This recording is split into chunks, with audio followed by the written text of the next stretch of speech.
Hello. Welcome to tonight's bedtime story by Lucid Tales. I hope your day has been gentle and full of softness. But whether it has been dancing, dappled light, or blazing desert sun for you, it's time to relax now. Find somewhere comfortable, maybe your bed or a favorite armchair, and make sure you're ready for sleep. Take your shoes off if you can, and feel the freedom in your toes, the little loosening that means it's time for bed. Tonight's story is Duffy and the Devil, a Cornish tale about a woman who outwitted a devil.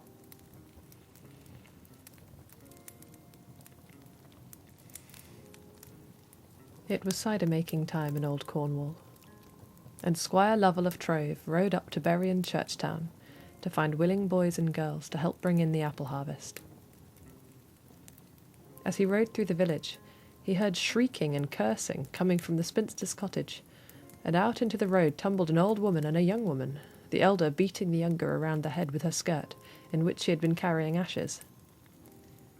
The air became thick with dust and ash, and the old woman subsided for coughing. "What is the meaning of this?" Squire Lovell demanded. "This girl," shouted the old woman, "is a lazy, worthless slattern. Duffy here is always running around with boys and never here to cook the porridge or knit stockings. She does not even spin." "It ain't true," Duffy protested, shaking ash out of her long, silky black hair and blinking tears out of her great blue eyes. "My knitting and spinning are better than hers, and she cannot stand it." Now Squire Lovell liked Duffy's fine black hair and her big blue eyes, her skin like cream. So he said, "If you are truly so good, then you shall return home with me. My housekeeper is nearly blind, and her fingers are no longer nimble, and she cannot spin or knit any more. Jump up behind me. Come with me, Duffy." So Duffy climbed onto his horse behind him, and left her home without a backwards glance. But when they got to the squire's house, Duffy realized that Squire Lovell was serious about making her spin and knit, and had not just been enchanted by her pretty looks. The old housekeeper led her to a room in the attic, piled to the rafters with great fleeces from Squire Lovell's flocks. "If you could spin those for me, it would be a fine start, dearie," she said, and left Duffy alone in that sweltering room. Duffy sat down at the spinning wheel and burst into tears. In truth, Duffy was slow and clumsy with her fingers, and wool tickled her nose and brought redness to her eyes. She had never wanted to spin or to knit. She had hoped that maybe she would never have to. "Curse all this wool," she said fiercely, "and curse Squire Lovell. The devil may spin and knit for him for all I care." "Perhaps we can come to an agreement," said a smooth, purring voice that startled Duffy almost out of her wits.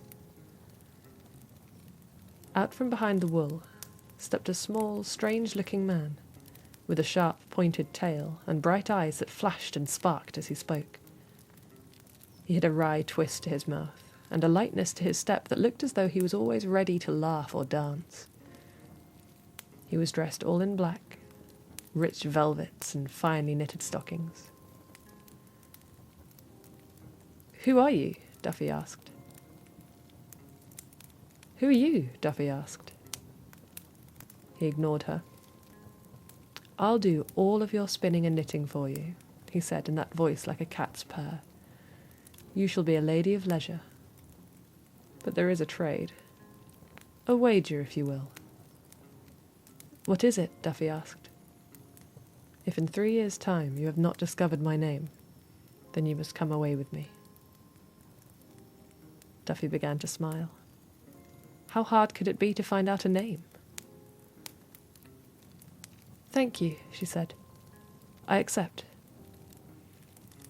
"Then, my lady," said the strange little man, "your wish is my command." From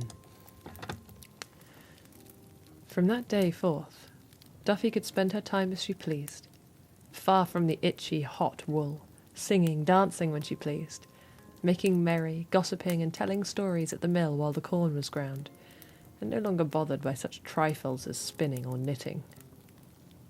She had only to wish the wool into yarn, or the yarn into stockings, and it was done. The work was very fine, and Squire Lovell declared that he would never again...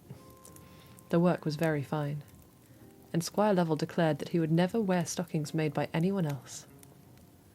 He could hunt all day, stride through marshes, wade through briars and furze, walk in pouring rain, and never once did his feet get wet or his legs scratched.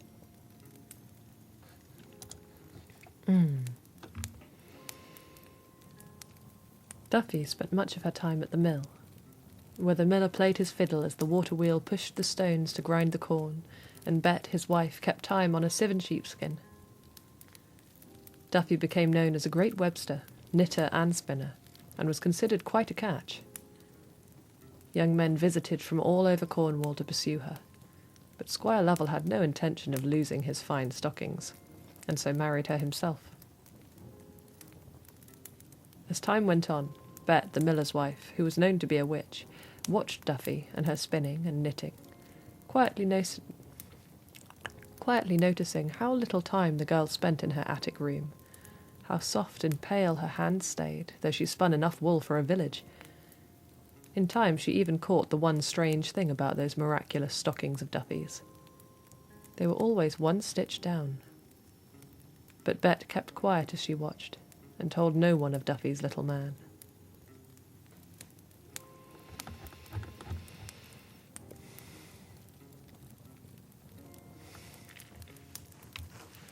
And Duffy kept that little man hard at work. She had him knit stockings, weave quilts and underclothes, even great tapestries that were hung in the hall. And for a time Duffy was happy. She was Lady Lovell now. She was Lady Lovell now, and though her husband was old and dull,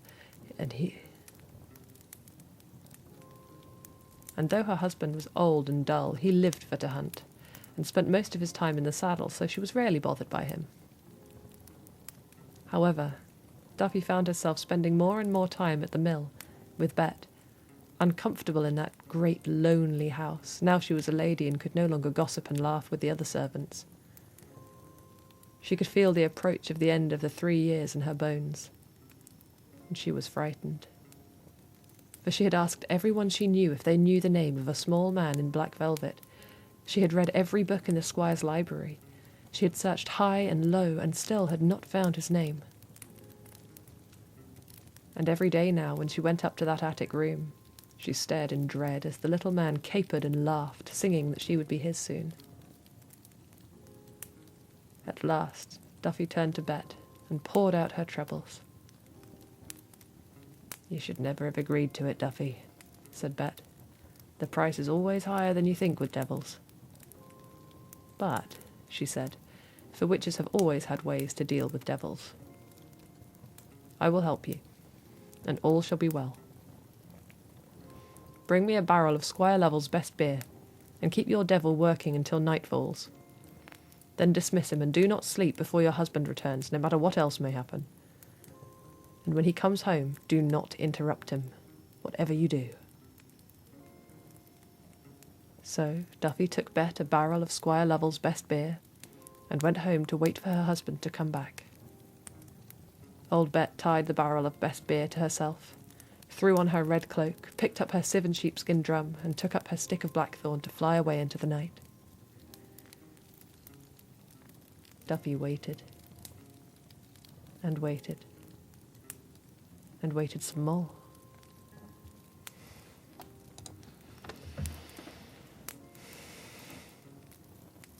Never had Squire Lovell stayed out so late, though he chased the hare all day.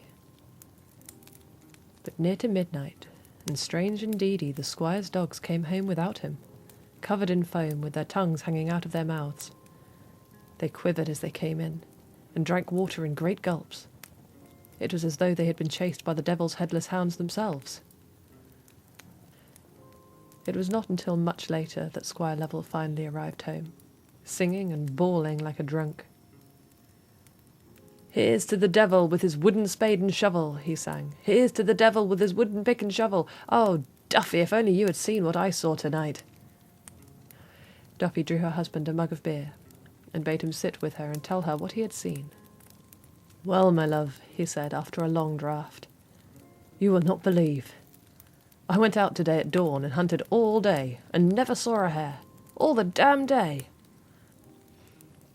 At sunset I started home, and who do you think I bumped into on the road? Old Bet, the miller's wife. But when I recognized her and turned to speak, she'd disappeared. And then I saw it. A hare, at last! It streaked down the road and almost out of sight before I had the horse turn around. We took off after it, of course, the hounds baying bloody murder through water and mud and brambles until the hounds lost the scent, like it had vanished into thin air. Then they started howling like something was biting at them and ran back past me like the devil was on their heels." Duffy said nothing, though she dearly wanted to shake him and tell him to get to the point. "Well, I went on. I wanted to see what had spooked them so, and up ahead I saw a bonfire, and dancing all around it were witches, all the witches of St. Leven. They were riding on their ragwort and brooms and blackthorn, even great leeks from Wales. And who do you think was in the middle of them? Old Bet, the miller's wife, with a barrel of beer and her sieve and sheepskin in her hand. She blew cold onto the fire, and it leapt up blue like a dragonfly. And then I saw him, Duffy. That strange little man with his long forked tail. He was dressed all in black, all velvet and lace. And he danced around the fire too, drinking a swig from the barrel every time he passed old Bet. And all the witches were singing. Here's to the devil with his wooden spade and shovel, digging tin by the bushel with his tail cocked up. He laughed, and still Duffy said nothing. At last that old devil got himself so drunk he spun around and fell over, and he rolled around on the ground laughing and singing, "Dear lovely lady, I'll take you far away. You'll never guess my name, for it's Tearaway." Still Duffy said nothing, but she could feel the blood rising in her cheeks. She laughed suddenly, and the squire grinned foolishly at her before passing out asleep on the table. The next morning Duffy went up to the attic room where the little man waited, and wished for enough stockings, bedclothes, tapestries and all, that she should never want for any again. And then the devil, that strange little man, bowed low and said, "Duffy, my dear, it is time. I have granted your every wish for 3 years as we agreed. Now you must come with me." "Is your country very hot?" Duffy asked, for she had heard that hell was a fiery place. "I fear it will be too hot for me." The devil laughed and shook his head. "It is not as hot as you might think, my dear. Now, my lady, I will give you 3 guesses as to my name, if you should wish them, and then you must away with me. I have a horse ready." Duffy drew in a quivering breath and nodded. "Please don't be offended," she said, "for I know not the devils and their ways. But are you Beelzebub?" The little man scowled so fiercely at her that she thought she might faint. But no, dearies, Duffy was stronger than that. "No?" she asked. "Beelzebub is a devil of no consequence, a second-rate charlatan." "Then," Duffy said, "you must be Lucifer." "Lucifer?" the little man cried. "Don't insult me, Duffy." But he laughed again, and made as if to seize Duffy and whisk her away. "Wait," Duffy said. "Your name is Tearaway." The devil stopped still. "Deny it," she challenged him, grinning herself now. "Your name is Tearaway." "I do not deny it," the devil said. "It is my name, and not a name I would have expected a girl like you to know."